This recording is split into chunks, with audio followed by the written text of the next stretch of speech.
ତୁଳା ଆଜ୍ଞା ମାନିବାକୁ ପଡ଼ିବ। ଏବେ ସମ୍ପୂର୍ଣ୍ଣ ଆହୁରି ବାକି ଅଛି ତୁଳା ଫୁଟିବା ପାଇଁ। ତାର କଣ୍ଢ ଦେଖନ୍ତୁ,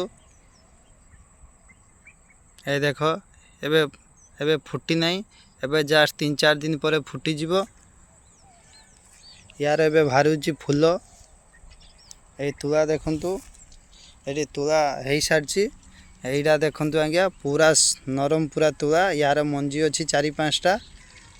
ଏ ଦେଖନ୍ତୁ ଏବେ ୟାର ଫୁଲ ବି ଦେଖ, ଫୁଲ ଏ ସାଇଡ୍ ଅଛି। এইଟା ହେଉଛି କଣ୍ଢ। ଏ ମିନିମମ୍ 10 ଦିନ ଯିବ କଣ୍ଢରୁ ମାନେ ବାହାରିବା ପାଇଁ। ଏବେ କିଛି କଣ୍ଢ ବି ଆସୁଛି, ଆଉ ଏବେ ତୁଳା ବି ବାହାରି ସାରିଛି ଦେଖନ୍ତୁ ଆଜ୍ଞା। କାହିଁକିନା ଆନ୍ଧ୍ରାରେ ଦେଖନ୍ତୁ ବେଶୀ ମକା ଚାଷ ଆଉ ତୁଳା ଚାଷ, ତାପରେ କଞ୍ଚା ଲଙ୍କା ସବୁ ପନିପରିବା ବି ହେଉଛି, କିନ୍ତୁ ଆନ୍ଧ୍ରାରେ ମକା ଚାଷ ବେଶୀ ଆଉ ଆମର ତୁଳା ଚାଷ ବେଶୀ। ଏଇଟା ଦେଖନ୍ତୁ ଏବେ ତୁଳା ଏବେ କଢ଼ ଆସିଯାଇଛି, ତାର ଫୁଲ ବି କିଛି ଆସିଯାଇଛି ଦେଖନ୍ତୁ। କିଛି ତୁଳା ବି ବାହାରି ସାରିଛି କଢ଼ରୁ। ଯଦି ଭଲ ହେଇଥିବ ତେବେ ଆପଣମାନେ ସବସ୍କ୍ରାଇବ୍ କରନ୍ତୁ ଆଉ କମେଣ୍ଟ କରନ୍ତୁ।